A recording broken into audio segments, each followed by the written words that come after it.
বহু ছাত্ৰ ছাত্ৰীয়ে মোক কমেণ্টছ বক্সত কমেণ্টছ কৰিছিল যে যিসকল ছাত্ৰ ছাত্ৰীয়ে হাই ছেকেণ্ডাৰী পৰীক্ষা 2026 চনত ফেইল হৈছিল মানে উত্তীৰ্ণ হ'ব পৰা নাছিল তেওঁলোকে সুযোগ পৰ্টেলত আপোনালোকে আবেদন কৰিব লাগিছিল আৰু তেনে ক্ষেত্ৰত যিসকল ছাত্ৰ ছাত্ৰীয়ে এই সুযোগ পৰ্টেলত ৰিএডমিশ্যন কৰিব পৰা নাছিলে তেওঁলোকে এইটো পৰ্টেলত আপোনালোকে আবেদন কৰিব পাৰিব নেকি?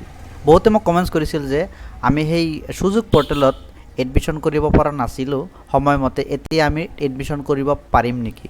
তো এই প্ৰশ্নৰ উত্তৰটো মই দিবলৈ এই ভিডিঅ'টো বনাইছোঁ। যিসকল ছাত্ৰ ছাত্ৰীয়ে মোক কমেণ্টছ কৰিছিল তেওঁলোকে যদি এই ভিডিঅ'টো চাই আছে তেনেহ'লে আপোনালোকে ভিডিঅ'টো মনোযোগ সহকাৰে চাব।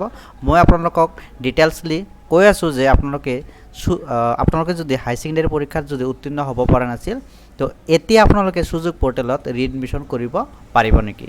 ইয়াতে মই আপোনালোকক দেখুৱাই দি আছোঁ। আপোনালোকে যেতিয়া প্ৰথমবাৰ যেতিয়া আপোনালোকে ৰিএডমিশ্যন কৰিবলৈ গৈছিল, যেতিয়া মই ভিডিঅ' বনাই আপোনালোকক দেখুৱাইছিলোঁ যেতিয়া ৰেজিষ্ট্ৰেশ্যন কৰিব লাগিছিল, ৰিএডমিশ্যন কৰিব লাগিছিল, তেতিয়া ইয়াতে ক্লিক কৰিব লাগিছিল। ইয়াতে দেখিবলৈ পাইছে ষ্টুডেণ্ট এপ্লাই, ইয়াতে ক্লিক কৰিব লাগিছিল। তো ইয়াতে মই ক্লিক কৰি আপোনালোকক দেখুৱাই দি আছোঁ। যেতিয়া আপোনালোকে হাই ছেকেণ্ডাৰী পৰীক্ষাত যদি ফেইল হৈ আছিল তেনে ক্ষেত্ৰত আপোনালোকে সুযোগ পৰ্টেলৰ দ্বাৰা আপোনালোকে ৰিএডমিশ্যন কৰিব লাগিছিল। এতিয়া কথা হ'ল কি আপোনালোকে এতিয়া সুযোগ পৰ্টেলত ৰিএডমিশ্যন কৰিব পাৰিব জানো? ইয়াতে আপোনালোকে যদি মই ষ্টুডেণ্ট এপ্লাইত ক্লিক কৰিলোঁ, ক্লিক কৰাৰ পিছত ইয়াতে দেখিবলৈ পাইছে ষ্টুডেণ্ট লগইন। ইয়াতে আপোনালোকে দেখিবলৈ পাইছে মোবাইল নাম্বাৰ আৰু পাছৱৰ্ড আৰু ইয়াতে কেপচাৰ কোডটো দিয়াৰ পিছত ইয়াতে লগইন কৰিব পাৰিব। ইয়াতে আপোনালোকে দেখিবলৈ পোৱা নাই ক্ৰিয়েট নিউ একাউণ্ট, ইয়াতে আপোনালোকে প্ৰথমবাৰ দেখিবলৈ পাইছিল যে ইয়াতে আপোনালোকে ক্ৰিয়েট নিউ একাউণ্ট কৰিব পাৰিছিল, কিন্তু এতিয়া দেখিবলৈ পাইছে কেৱল ষ্টুডেণ্ট লগইনটোহে ইয়াতে খোল খাই আছে।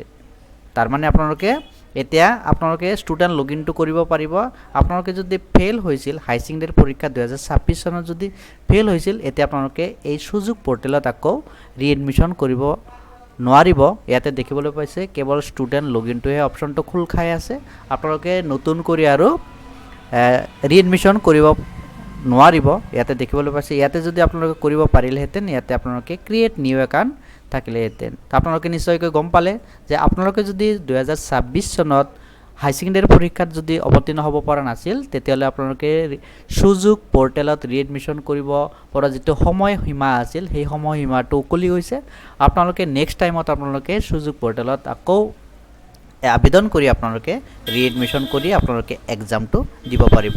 যদি আপোনালোকে ভিডিঅ'টো শুনি ভাল লাগে যে ভিডিঅ'টো লাইক কৰিব, চেনেলটোত যদি নতুনকৈ আহিছে চেনেলটো ছাবস্ক্ৰাইব কৰি কাষত থকা বেল আইকনটো প্ৰেছ কৰিবলৈ একেবাৰে নাপাহৰিব। ধন্যবাদ। জয় অসম।